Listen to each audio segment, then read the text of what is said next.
तो guys budget 2026 first fab को यहाँ पे अनाउंस होने वाला है, लेकिन उसके पहले इंडस्ट्री की जितनी भी बॉडीज होती है उन्होंने अपने सजेशन यहाँ पे प्रोवाइड किए हैं।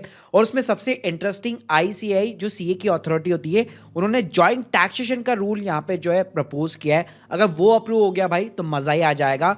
तो इस वीडियो के अंदर म्यूचुअल फंड के अंदर क्या चेंज आने वाले हैं, टैक्स के क्या नए नियम यहाँ पे बदल सकते हैं, चाहे क्रिप्टो करेंसी हो गई, बिजनेस के बारे में बात करूंगा। तो प्लीज पूरा वीडियो यहाँ पे जरूर देखिएगा। स्टार्ट करने से पहले बताना चाहूंगा, अगर आप प्रैक्टिकल मोड के अंदर आईटीआर फाइलिंग और टैक्स प्लानिंग दोनों चीजें भाई अगर आप सीखना चाहते हैं, link in the description box, आप हमारी मास्टर क्लास यहाँ पे ज्वाइन कर सकते हैं। पहले तो बात करते हैं कि आईसीआई जो कि सीए की यहाँ पे बॉडी होती है, उन्होंने बजट 2026 के लिए क्या रिकमेंडेशन यहाँ पे प्रोवाइड की है।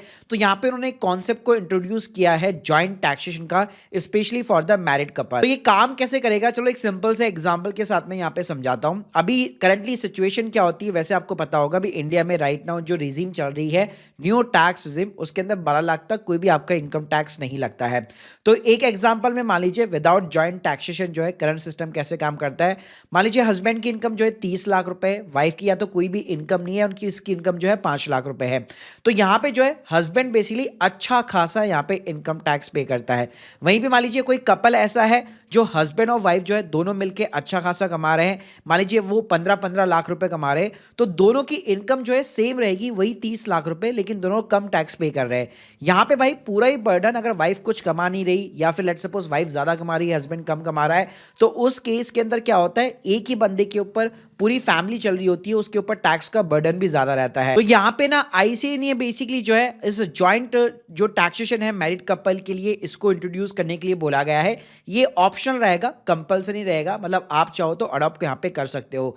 तो इसके अंदर क्या होगा, जो पूरी फैमिली होगी उसको एक वन टैक्स यूनिट बनाया जाएगा।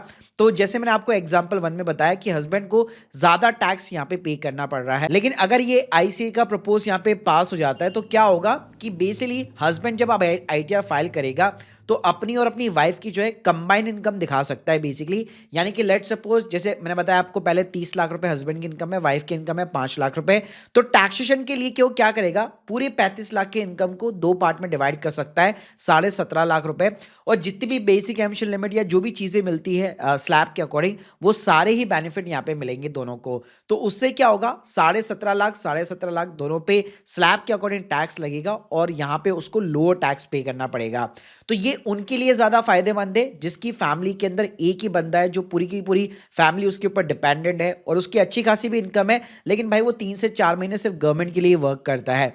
तो ये उनके लिए सबसे बड़ा एडवांटेज रहेगा, जो भी मैरिड कपल्स है, कि अगर वो चाहे तो जॉइंट टैक्सेशन को अडॉप्ट करके एक ही रिटर्न जो है हस्बैंड और वाइफ दोनों के अंदर डिवाइड करके वो फाइल कर सकते हैं लोअर टैक्स के ऊपर। इसके अलावा भाई जो म्यूचुअल फंड की जो बॉडी है एमएफआई, उसकी रिकमेंडेशन भी उन्होंने बहुत सारी दी है। तो पहली तो उनकी रिकमेंडेशन है कि जो ईएलएस म्यूचुअल फंड होता है, आप लोगों को पता होगा एटीसी के अंदर यहाँ पे आपको उसकी डिडक्शन 1.5 लाख रुपए का जो पूरा चलता था उसके अंदर आपको मिला करती थी। अब यहाँ पे क्या होता है, ईएलएस के अंदर 3 साल का लॉक इन पीरियड रहता है। तो जो नए इन्वेस्टर है अब उसके अंदर वो पैसा नहीं डालने में इंटरेस्टेड नहीं है, क्योंकि भाई न्यू टैक्स में तो उसका कोई बेनिफिट ही नहीं है। तो इसलिए यहाँ पे उन्होंने बोला है कि भाई ईएलएस को प्लीज आप न्यू टैक्स के अंदर भी कंसीडर कीजिए, कुछ यहाँ पे उनको इंसेंटिव या टैक्स एडवांटेज दीजिए ताकि उसका जो बेसिकली इन्वेस्टमेंट साइज है वो बढ़ सके। इसके अलावा पहले लोग जो है ज्यादातर एफडी की जगह, जो एचएनआईस होते थे, वो एफडी की जगह डेट म्यूचुअल फंड्स में पैसा लगाते थे। सबसे बड़ा एडवांटेज आप वहां पे वो मिलता था कि इंडेक्सेशन का बेनिफिट मिलता था। तो एफडी के ऊपर जो इंटरेस्ट के ऊपर जो टैक्स लगता है उससे भी बेटर जो है आपको डेट फंड के अंदर डील मिलती थी।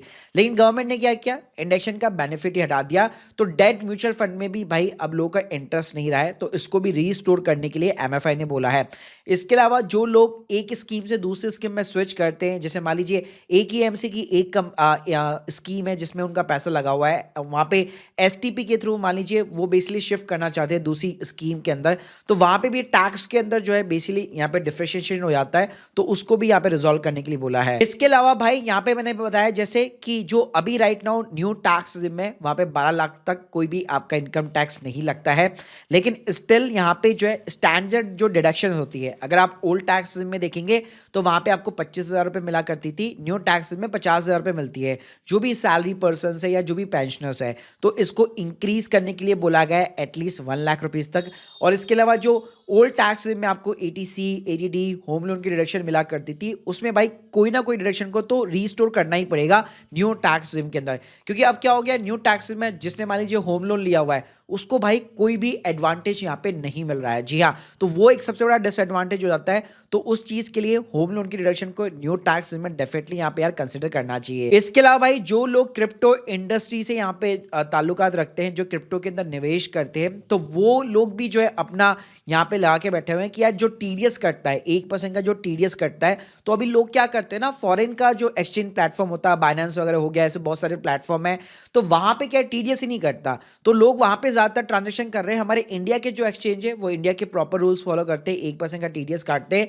तो यहाँ पे जो है इस टीडीएस के जो परसेंटेज है उसको लोअर करने के लिए बोला गया है, ताकि जो एक्टिव ट्रेडर्स है एक तो उनका कैपिटल लिक्विडिटी ब्लॉक ना हो और वहां पे इंडियन एक्सचेंज को भी यहाँ पे बढ़ावा मिल सके।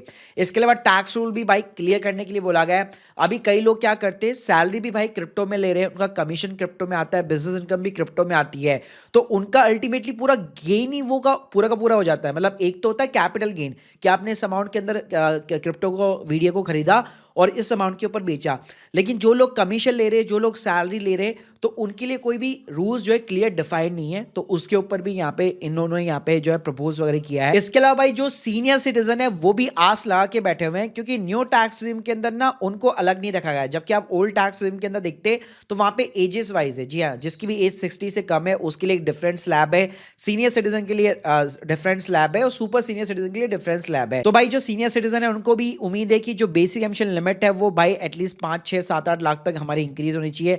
प्लस जो मेडिकल डिडक्शन है जो एटीडी के अंदर उनको मिला करता था, अभी भी मिलता ही है, लेकिन ओल्ड टैक्स में मिलता है, न्यू टैक्स में उसका भी बेनिफिट नहीं मिलता है, वो भी 50,000 से यार 1 लाख तो इंक्रीज होना चाहिए।